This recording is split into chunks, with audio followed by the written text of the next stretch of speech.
ಸಾಲಿ ಐತಿಹಾಸಿಕವಾದಂಥ ಚಳವಳಿಯನ್ನು ಡಿಸೆಂಬರ್ 10ನೇ ತಾರೀಕು ಬೆಳಗಾವಿ ಸುವರ್ಣ ವಿಧಾನಸೌಧ ಮುಂಭಾಗದಲ್ಲಿ ಶಾಂತಿಯಿಂದ ಮಾಡುವಂಥ ಸಂದರ್ಭದಲ್ಲಿ ಸನ್ಮಾನ್ಯ ಮುಖ್ಯಮಂತ್ರಿಗಳು ಪೊಲೀಸರಿಗೆ ಕುಮ್ಮಕ್ಕು ನೀಡಿ ನಮ್ಮ ಮೇಲೆ ಲಾಠಿ ಚಾರ್ಜ್ ಮಾಡಿಸಿದ್ರು, ಮಾರಣಾಂತಿಕ ಹಲ್ಲೆ ಮಾಡಿಸಿದ್ರು.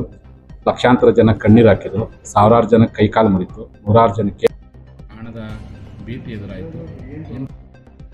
ಮುಖ್ಯಮಂತ್ರಿಗಳು ಕ್ಷಮಾಪಣೆ ಕೇಳಬೇಕು ಲಿಂಗಾಯತರು ಅಂತ ಹೇಳಿ 10 ದಿನ ಕ್ಷಮಾಪಣೆ ಕೇಳಿಲ್ಲ. ಅದಕ್ಕೆ ನಾವೆಲ್ಲ ನ್ಯಾಯಾಂಗದ ಮೂಲಕ ನ್ಯಾಯ ಪಡಿಬೇಕು ಅಂತೇಳಿ ಸುಮಾರು 2-3 ತಿಂಗಳ ಕಾಲ ನಿರಂತರವಾಗಿರ್ತಕ್ಕಂಥ ಕಾರಣಾತ್ಮಕ ಹೋರಾಟವನ್ನು ಧಾರವಾಡ ಹೈಕೋರ್ಟ್ನಲ್ಲಿ ಮಾಡಿದ ಪರಿಣಾಮ ಇವತ್ತು ನಿನ್ನೆ ದಿವಸ ನಮ್ಮ ನ್ಯಾಯಾಲಯದ ನ್ಯಾಯಮೂರ್ತಿಗಳು ನಮ್ಮ ಒಂದು ಹೋರಾಟಕ್ಕೆ ಮೊದಲ ಹಂತದ ನ್ಯಾಯಾಂಗ ತನಿಖೆಗೆ ಆದೇಶ ಮಾಡಿದ್ದು ದೇಶದ ಇತಿಹಾಸದಲ್ಲಿ ಮೊದಲ ಐತಿಹಾಸಿಕವಾದಂಥ ತೀರ್ಪು. ಈ ಮೂಲಕವಾಗಿ ಯಾವುದೇ ವ್ಯಕ್ತಿಗೆ ವಿನಾಕಾರಣ ಹಲ್ಲೆ ಮಾಡುವಂಥ ಲಾಠಿ ಚಾರ್ಜ್ ಮಾಡೋ ಕೆಲಸ ಸರ್ಕಾರಗಳು ಮಾಡಬಾರ್ದು. ಪೊಲೀಸರ ವಿರುದ್ಧವಾಗಿರ್ತಕ್ಕಂಥ ಹೋರಾಟವಲ್ಲ, ಯಾರು ತಪ್ಪು ಮಾಡಿದರೆ ತಪ್ಪು ಮಾಡಿದಂಥ ಶಿಕ್ಷೆ ಆಗಬೇಕು. ಯಾವುದೇ ಸರ್ಕಾರಗಳು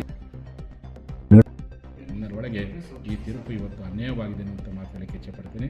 ಹಾಗಾಗಿಯೇ ಮಾನ್ಯ ಮುಖ್ಯಮಂತ್ರಿಗಳು ಹೈಕೋರ್ಟ್ನ ಆದೇಶವನ್ನು ಪಾಲನೆ ಮಾಡಿ ಆದಷ್ಟು ನಿಷ್ಪಕ್ಷಪಾತವಾದಂಥ ವರದಿಯನ್ನು ಸಮಾಜಕ್ಕೆ ನೀಡಬೇಕು ಅಂತೇಳಿ ಈ ಮೂಲಕ ನಾನು ಆಗ್ರಹ ಮಾಡ್ತೀನಿ. ಇನ್ನು ಮುಂದೆ ಯಾವುದೇ ಜನಾಂಗದ ಹೋರಾಟ ಮಾಡೋ ಸಂದರ್ಭದಲ್ಲಿ ಯಾವುದೇ ಸರ್ಕಾರಗಳು ದುಡುಕಿನ ತೀರ್ಮಾನವನ್ನು, ದ್ವೇಷ ತೀರ್ಮಾನವನ್ನು ಕೈಗೊಳ್ಳಬಾರ್ದನ್ನಲಿಕ್ಕೆ ಇವತ್ತು ನ್ಯಾಯಾಲಯ ಕೊಟ್ಟ ತೀರ್ಪು ನ್ಯಾಯಾಲಯದ ಮೇಲೆ 100 ಪಟ್ಟು ನಮಗೆ ವಿಶ್ವಾಸ, ನಂಬಿಕೆಯನ್ನು ಉಂಟು ಮಾಡಿದೆ ಅಂತ ಹೇಳ್ತಾ ಇಚ್ಛೆಪಡ್ತೀನಿ. ಆ ಒಂದು ನ್ಯಾಯಾಲಯದ ಪರವಾಗಿ, ನಮ್ಮ ಪರವಾಗಿ ನ್ಯಾಯಾಂಗದಲ್ಲಿ ಹೋರಾಟ ಮಾಡ್ತಕ್ಕಂಥ ಬೆಂಗಳೂರಿನ ಹಿರಿಯ ವಕೀಲರು, ಉತ್ತರ ಕನ್ನಡದಲ್ಲಿರ್ತಕ್ಕಂಥ ಪ್ರಬಲಿನ್ ನಾವದಿ ಅವರನ್ನು ಮತ್ತು ಧಾರವಾಡದ ಶ್ರೀಮತಿ ಪೂಜಾ ಸವದತ್ತಿ ಅವರನ್ನು ಸಮಾಜ ಅಭಿನಂದನೆ ಸಲ್ಲಿಸುತ್ತೆ. ಜೊತೆಯಲ್ಲಿ ಹೈಕೋರ್ಟ್ನ ಆ ನಿಲುವನ್ನು, ನ್ಯಾಯಮೂರ್ತಿ ನಿಲುವನ್ನು ನಾವು ಸ್ವಾಗತ ಮಾಡ್ತೀವಿ. ಮತ್ತು ಈ ಒಂದು ಹೋರಾಟದಲ್ಲಿ ಭಾಗವಾಗಿರ್ತಕ್ಕಂಥ ನಮ್ಮ ರೈತರು, ನಮ್ಮ LPPಯ ಅಡ್ವೊಕೇಟ್ ಎಲ್ಲ ಪದಾಧಿಕಾರಿಗಳು, ಸಮಾಜ ಎಲ್ಲ ಗಣ್ಯರು, ವಿಶೇಷವಾಗಿ ಬಸವನ ಪಾಟೀಲ್ ಯತ್ನಾಳು ಮತ್ತು CC ಪಾಟೀಲ್ ಕೊಟ್ಟಂಥ ಸಹಕಾರ ಮರಲಿಕ್ಕೆ ಸಾಧ್ಯವಿಲ್ಲ. ಅವ್ರಿಗೆಲ್ಲರಿಗೂ ನಾನು ಧನ್ಯವಾದ ಹೇಳ್ತೀನಿ. ಈ ಹೋರಾಟ ನಿರಂತರ ಮೇ 18 ತಾರೀಕಿಂದ ಮತ್ತೆ 2A ಮೀಸಲಾತಿ ಹೋರಾಟವನ್ನು ಬಸವ ಕಲ್ಯಾಣದಿಂದ 200 ವಿಧಾನಸಭಾ ಕ್ಷೇತ್ರದಲ್ಲಿ 8ನೇ ಹಂತದ ಹೋರಾಟವನ್ನು ಪ್ರತಿಜ್ಞಾ ಕ್ರಾಂತಿ ಅಭಿಯಾನ ಹೆಸರಲ್ಲಿ ನಾವು ಆರಂಭ ಕೂತ್ಕೊಂಡ್ವಿ. ಸತ್ಯಾಗ್ರಹಕ್ಕೆ ಏನು ಕಿಮ್ಮತ್ತು ಕೊಡಲಿಲ್ಲ. ಹಾಗಾಗಿ ಶಾಸಕಾಂಗದವರು ನಮ್ಮ ನ್ಯಾಯ ಕೊಡಲಿಲ್ಲ ಅನ್ನೋ ಕಾರಣಕ್ಕೆ ನ್ಯಾಯಾಂಗದ ಮೊರೆ ಹೋಗ್ಬೇಕು ಅಂತೇಳಿ ನ್ಯಾಯಾಂಗದ ಮೊರೆ ಹೋದು ಅತಿ ಕಡಿಮೆ ಅವಧಿಯಲ್ಲಿ ತೀರ್ಪು ಬಂದಿದ್ದಿರ್ಬೋದು. ಐತಿಹಾಸಿಕ ತೀರ್ಪು ಕೇವಲ 3 ತಿಂಗಳಲ್ಲಿ ಸುದೀರ್ಘವಾಗಿರ್ತಕ್ಕಂಥ ಕಲಾಪ ಮಾಡಿದೆ.